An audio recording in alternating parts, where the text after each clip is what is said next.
but now we have Brother Subboor today as well, and we're going to be talking about the Fitrah, the innate disposition, the primordial state, and first principles, and how that relates to metaphysics, truth, the concept of certainty, the concept of guidance in Islam.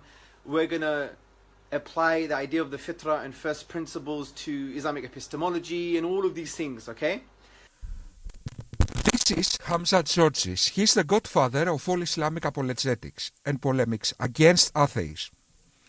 All arguments you see Subboor Ahmad, Mohammed Hijab, Imran Hussein are using come from him. And generally, all popular arguments you see online, using by Muslims online against atheism, comes from him. He's, like we say, the citizen X. Or in viruses, the patient zero. Okay, this is the patient zero. He always uses the same pattern of argumentation. Once you understand this pattern, you can defeat all his arguments and all the arguments this group make, and all the modern arguments Muslims make against atheism. In this video, he lays down this pattern,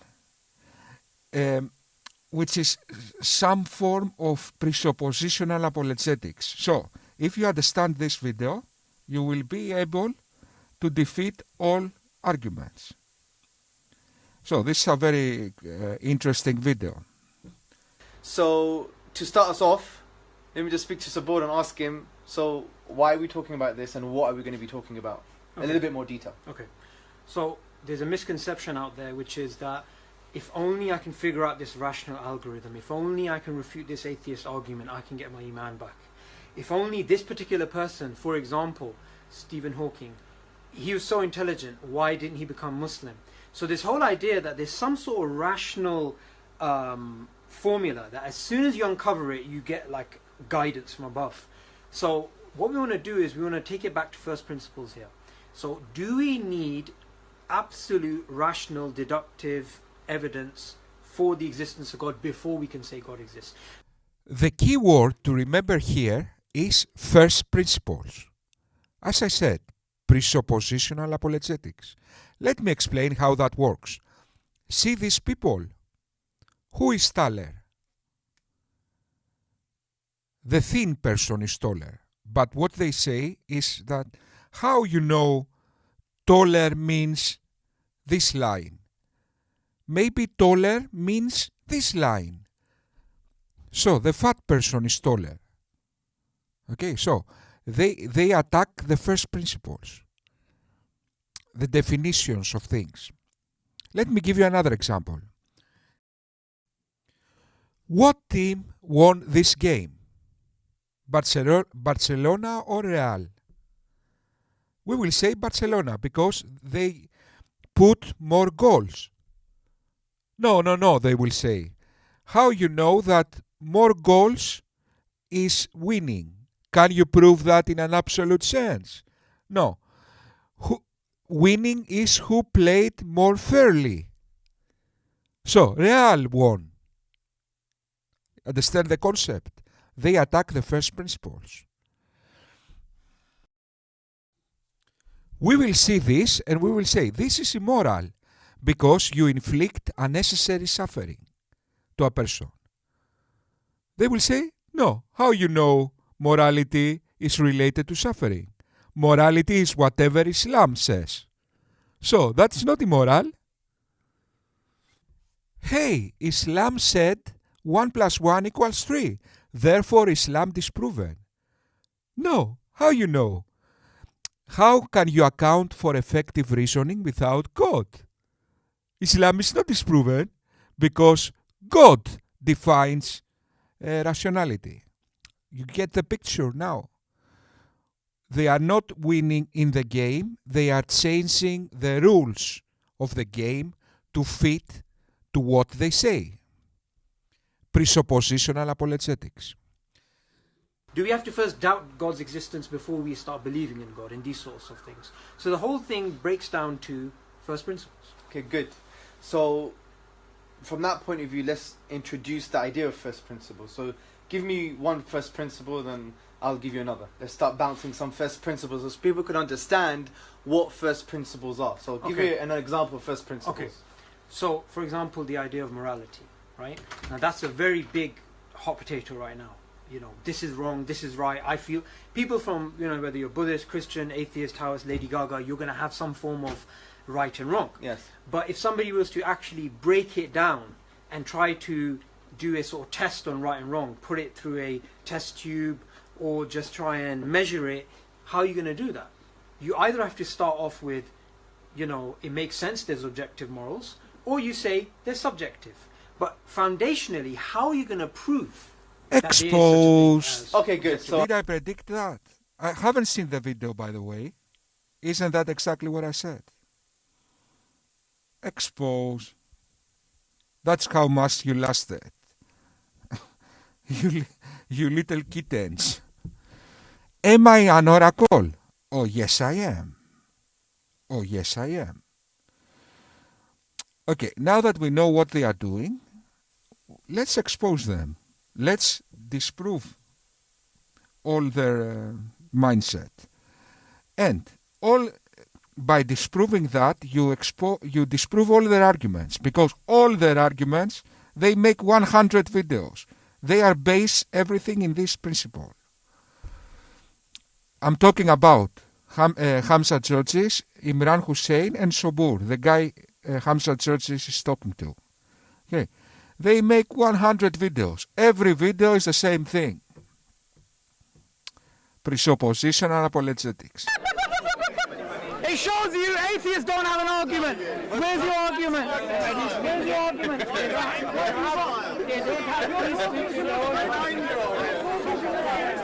Sir. Talking nonsense. And when I came, he walked away. Sir. Sir.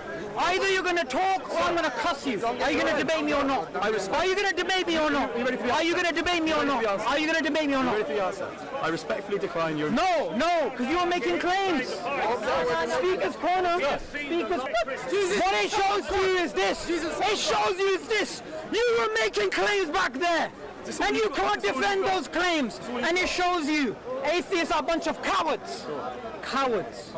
I love the camera. And do you know what I love? I love exposing your lot. Sure. I love exposing your lot. You were trying to confuse someone telling Islam is wrong. What do you say in front of me? Subboor, when you did that in Speaker's Corner, did you imagine that an atheist from Greece will hunt you down for the rest of your life? Yeah? You will expose atheists, eh? Because you are so smart. You listen to a Greek buffoon that we have in Greece here to shine our shoes, and you thought you were Einstein, eh? The way that you get from premise to a conclusion, necessarily, why is that the case? Okay, so you're saying in deductive logic, that conclusion that you just made necessarily follows. Okay, good. So the premises guarantee the truth of the conclusion. There is a logical necessary link between the premises and the conclusion. So you're saying, why is that the case? Well, why is that the case? Well, the thing is, that's going back to first principles. That's just something you have to accept. So you have to accept that this is how deductive logic works. Yeah. What if I don't accept it? Well, then you'll have to basically throw out the baby with the bathwater. You can't do any form of rationalism, because using inductive logic or deductive logic, we use it all the time, but when we try to justify it, you cannot actually just justify it in a non-circular way. What I mean by that is this. So for example, why is it that we have premise leading to this conclusion? Why? Well, if you ask why and you try to figure out why that's the case, then we can ask, why is that the case? And why is that the case? And you get to an infinite regress. So with this logical reasoning, you have to accept the rules of logic. And once you accept the rules of the game, then you could play the logical game. But you can't justify them. Yeah, but the rules are not the game. The mere fact that you want to challenge the principle of logic, to pretend your arguments are logical, says tones of how logical are your arguments. So, Let me guess. We need God for effective reasoning. Is that it, eh? Okay. Yeah. And you can't justify the rules using the game because the game needs the rules. Absolutely. Okay, good. So in logical reasoning, you have first principles. In science, you have first principles. In morality, you have first principles or assumptions that you need to adopt to understand the whole world. So we get the idea of first principles. So the point is, everything has a first principle, everything has an assumption. Yeah. That's from science, even to neuroscience, it's even to the philosophy of biology. You talk about it all the time in the Darwinian mechanism. You have an assumption which is called the G gradualism, right? So you have assumptions in everything, right? And first principles. Obviously, assumption of first principles do differ, and they're slightly different, but I think for the point of this discussion, you get what we're trying to say. Now, how does this relate now to what we just said previously? Okay, I think a good way to bring it in is this. Many years ago, when I used to live in a different part of the country, there was a local corner shop which used to sell cigars.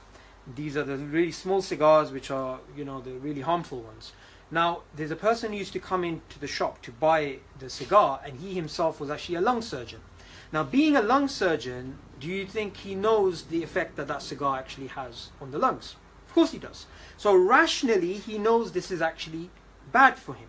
But does that mean he's going to follow his rationality?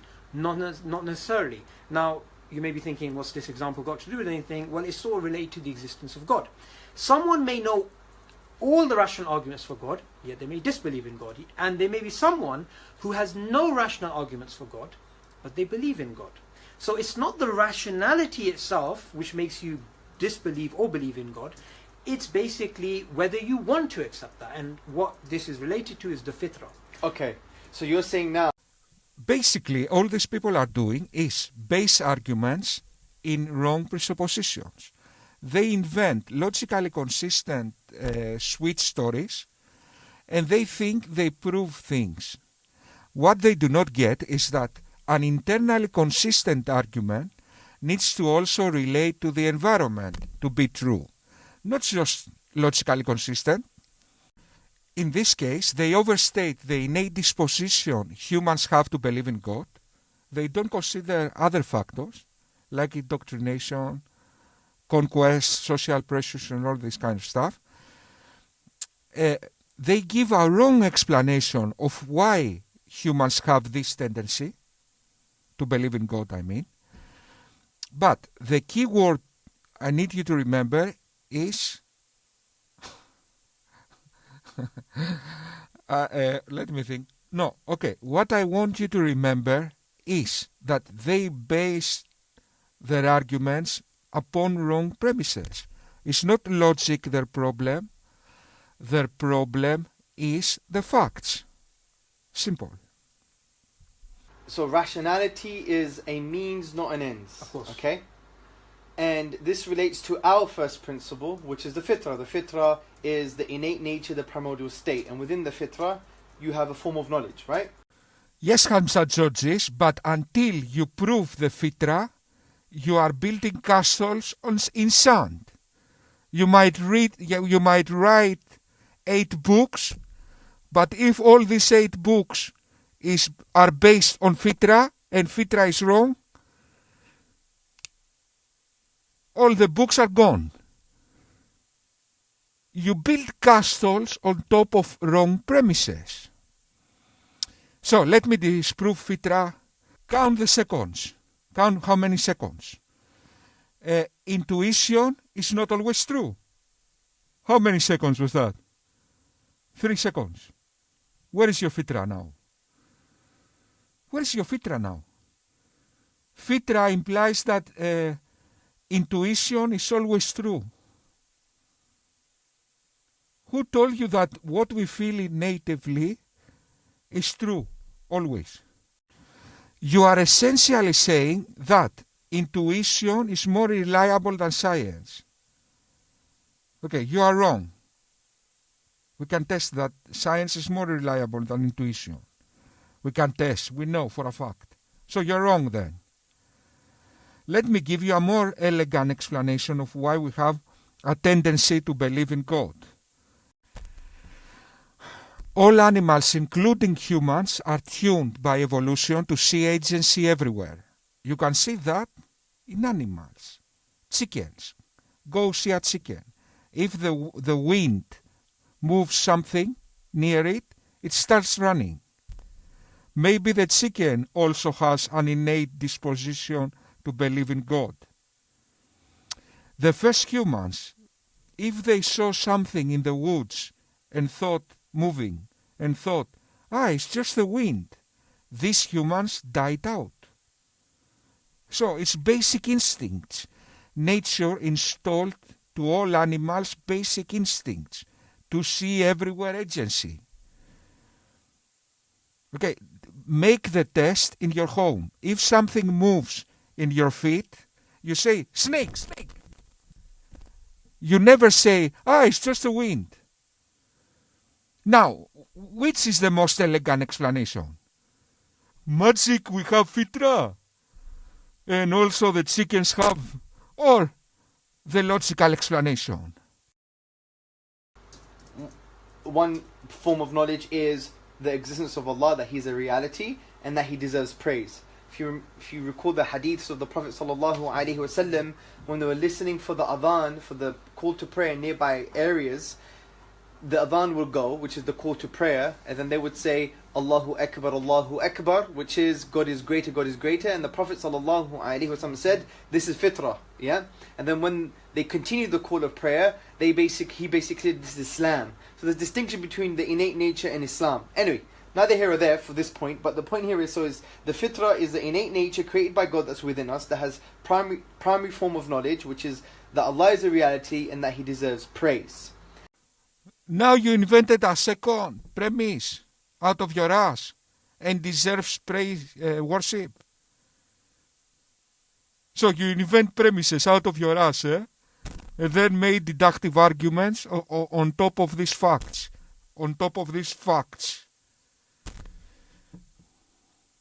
This is who you are, my friend. You are a blind cultist. You invent premises and then you pretend to have logic. Let me do what you are doing. Fairies exist, also dragons exist. So if a dragon eats a fairy, then the dragon doesn't feel hunger. Nice argument, logical, eh? Yet, fairies doesn't exist, dragons doesn't exist. You make logically consistent arguments, but you don't relate them to reality. That's what's going on. So, that's the end of part 1. I will completely expose these fools, by the way. Eh? This will be their intellectual graveyard in the next. This was the warm-up.